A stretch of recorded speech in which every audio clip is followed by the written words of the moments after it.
বাবা মায়ের অবাধ্য হয়ে বিয়ে করলে কতটুকু জায়েজ হবে? মায়ের অবাধ্য হয়ে বিয়ে করবেন কেন?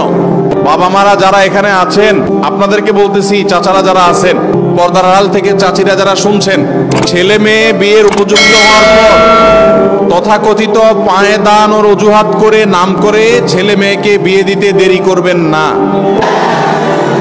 পোলাপানের আওয়াজ শুনে হলেও কিছুটা বোঝার চেষ্টা করেন। আল্লাহ রাব্বুল আলামিন আমাদের চাচা চাচিদেরকে হেদায়েত নসিব করুন, ওনারা যেন আমাদের ছেলে মেয়েদের কষ্টটা বুঝেন, আল্লাহ তাআলা সেই তৌফিক নসিব করুন।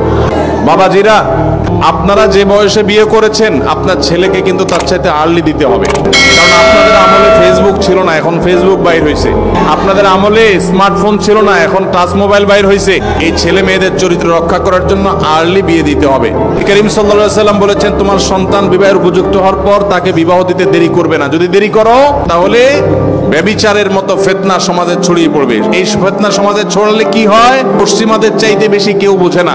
তারা বিবাহ বহির্ভূত সম্পর্ককে অ্যাপ্রিসিয়েট করেছে, তাদের মানুষ জন্মের হার কমতে কমতে এমন ভয়ঙ্কর লেভেলে চলে গেছে, দেশ স্বাভাবিকভাবে চালানোর মতো লোকও নাই। কারণ অবৈধ সম্পর্ক দিয়ে তাদের দিন যায়, বিয়ে শাদী করে না, বাচ্চা কাচ্চা হয় না, জেনারেশনের মধ্যে গ্যাপ তৈরি হয়ে যাচ্ছে। অতএব সমাজে নানাবিধ ফিতনা ছড়াবে। খন্দকার আব্দুল্লাহ জাহাঙ্গীর রহমাতুল্লাহ বলতেন, একটা সাইক্লোনে, একটা ঘূর্ণিঝড়ে একটা দেশের বেশিরভাগ মানুষ যদি মারা যায়, আবার ধীরে ধীরে বাকি যে মানুষগুলো বেঁচে আছে তারা সার্ভাইভ করে উঠে যাবে। কিন্তু ব্যভিচার যদি একবার ছড়িয়ে পড়ে পৃথিবীতে, যদি ব্যভিচার এটা শুরু হয়ে যায়, বিবাহকে যদি নিরুৎসাহিত করা হয়, সেক্ষেত্রে মানুষের জন্ম এটা বন্ধ হয়ে যাবে, মানব সভ্যতা পৃথিবী থেকে হারিয়ে যাবে। ব্যভিচারের শাস্তি ইসলামের সবচেয়ে কঠিন, সবচেয়ে নির্মম ভাবে এই শাস্তি, সবচেয়ে কঠোর শাস্তি দেওয়ার কথা বলা হয়েছে। এই জন্য ভাইরা আমার, মুরব্বীদের যারা আছেন তাদের বলছি, আপনার সন্তান যদি খারাপ পথে যায়, হারামের পথে যায়, আপনার অবহেলার কারণে আপনি তাকে বিবাহ দিতে দেরি করেন, তাহলে আল্লাহর কাছে সন্তানও দায়ী থাকবে, আপনিও দায়ী থাকবেন। আর সন্তানরা যারা চিল্লাচিল্লি করছেন, ঠিক ঠিক করে বলছেন, সমস্ত ঠিক ঠিক না করে কাজ কাম শুরু করে দেন। নিজেরা বেকার বসে থাকবেন, আর এদিকে বাপ মারে বিয়ে দেওয়ার জন্য আমার চিরকুট ধরা দিবেন। এটা তো কোনো সমাধান হতে পারে না। সবাই কাজ করবেন বেশি করে ইনশাআল্লাহ, আবার দোয়াও করবেন। ছাত্র অবস্থা বিয়ে করা যাবে কিনা, সমস্যা কি? ছাত্র অবস্থায় আপনি টিউশনি করে বিভিন্ন ভাবে উপার্জন করতে পারবেন কি পারবেন না? তো যদি উপার্জন করতে পারেন তাহলে বিয়েও করতে পারবেন ইনশাআল্লাহ। আল্লাহ তাআলা আমাদের মুরব্বীদের মনের মধ্যে সুমতি দান করুন। আর যারা আপনারা আছেন আমাদের যুবক ভাইরা, আপনাদেরকে বলবো, যতদিন বিয়ে করার সামর্থ্য আল্লাহ দিচ্ছেন না ততদিন পর্যন্ত নিজেকে সংযত রাখতে হবে।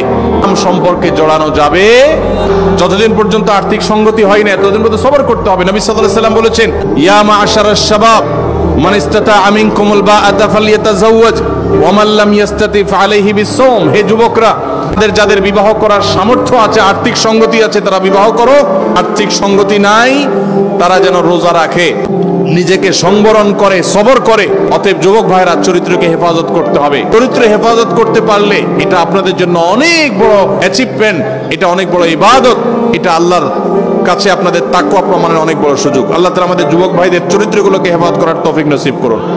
মনে রাখবেন, যদি যৌবনকে হারাম সম্পর্ক দিয়ে আপনি কালিমা যুক্ত করেন, এটাকে রিকভার করা এত সহজ নয়। যাদের হারাম সম্পর্ক আছে এখনই তওবা করুন, নতুন জীবন গড়ুন, নিজেকে সবর করুন, হারাম থেকে দূরে সরায় রাখেন। আল্লাহ কেন বলেছেন, ওয়ালা তাকরাবুজ জিনা, জিনার কাছেও যেও না। আগে থেকে আপনি দূরে থাকবে, তখন বাঁচতে পারবেন।